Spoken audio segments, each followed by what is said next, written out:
Hi friends, காலையில் வச்ச idiyappam evening மீதி வந்துடுச்சுன்னா இந்த மாதிரி பண்ணி பாருங்கள். செம்ம டேஸ்ட்டாக இருக்கும். நம்ம மீதி வந்து இடியப்பத்துக்கு செப்பரேட்டாக குழம்பு பண்ணணும், இல்லை வந்து பால் ஊற்றி சாப்பிடணும் அப்படிலாம் நினைக்காம இந்த மாதிரி பண்ணி சாப்பிடுங்க. குழந்தைங்களுக்கும் ரொம்ப பிடிக்கும், நமக்கும் நல்ல விரும்பி நமக்கும் நல்ல டேஸ்ட்டாகவும் இருக்கும்.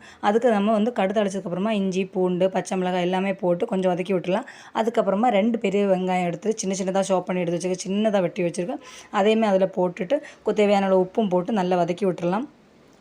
சூப்பர் டேஸ்ட்டாக இருக்கும். கண்டிப்பாக இதை நீங்கள் ட்ரை பண்ணி பார்க்கணும். அதுக்கப்புறமா குழந்தைங்களுக்கு எப்போவுமே எந்த ஒரு விஷயத்துலையும் முட்டை சேர்த்து நம்ம கொடுத்தோன்னா அவ்வளோ விரும்பி சாப்பிடுவாங்க. அதுக்காக 2 முட்டை வந்து அதில் போட்டிருக்கேன். போட்டு தேவையான கொஞ்சம் உப்பும் போட்டு நல்லா பொடி மாஸ் மாதிரி நல்லா மிக்ஸ் பண்ணி விட்டுறலாம். நமக்கு 5 மினிட்ஸில் ஈஸியாக வந்து பண்ணிடலாம். குழந்தைங்களுக்கும் சரி, பெரியவங்களுக்கும் இது ரொம்ப பிடிக்கும். இந்த மாதிரி பண்ணி கொடுத்தா குழந்தைங்களுக்கு நூடுல்ஸ்ன்னு சொல்லி கூட நம்ம நூடுல்ஸ் சும்மா வாங்கி வாங்கி கொடுக்குறதுக்கு பதிலாக இந்த மாதிரி இடியப்பத்தில் இந்த மாதிரி பண்ணி கொடுத்தா கூட அவங்க விரும்பி சாப்பிடுவாங்க. அதுக்கப்புறமா கொஞ்சோண்டு மஞ்சத்தூள், அதுக்கப்புறமா வந்து கரம் மசாலா, நம்ம மிளகாத்தூள், மல்லித்தூள் அப்படி எதுவுமே போட தேவையில்லை. அதுக்கு பதிலாக சிக்கன் மசாலா, இல்லைனா மீட் மசாலா, இல்லைனா நமக்கு மட்டன் மசாலா, ஏதாவது ஒரு மசாலா கொஞ்சம் தேவையான அளவு போட்டுட்டு நல்லா மிக்ஸ் பண்ணிவிடுங்க. ஒரு 1-1.5 ஸ்பூன் அளவு போட்டால் போதும். போட்டு நல்லா மிக்ஸ் பண்ணி விட்டுருங்க. நல்ல வாசனை வந்ததுக்கப்புறமா நம்ம வந்து இடியப்பம் எடுத்து வச்சுருக்கோம், இந்த மாதிரி பிச்சு பிச்சு எடுத்து வச்சுருக்கோம். எல்லாமே வந்து கட்டையாக இருக்கக்கூடாது, நூல் நூலாக இருக்க மாதிரி எல்லாமே போட்டுருங்க.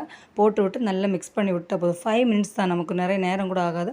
5 மினிட்ஸில் நமக்கு ஈஸியாக வந்து கொத்து இடியப்பம் ரெடி பண்ணிடலாம். அதுக்கப்புறமா நல்லா மிக்ஸ் பண்ணி விட்டதுக்கப்புறம் எல்லாத்துலேயுமே படணும், எல்லாத்துலேயுமே வந்து அந்த மசாலா பட்டு இந்த மாதிரி வந்ததுக்கப்புறமா நம்ம கொத்து இடியப்பம் ரெடி ஆகிடுச்சு. அப்புறம் லாஸ்ட்டு ஃபினிஷிங்காக நம்ம வந்து மல்லி இலை போட்டுடலாம்.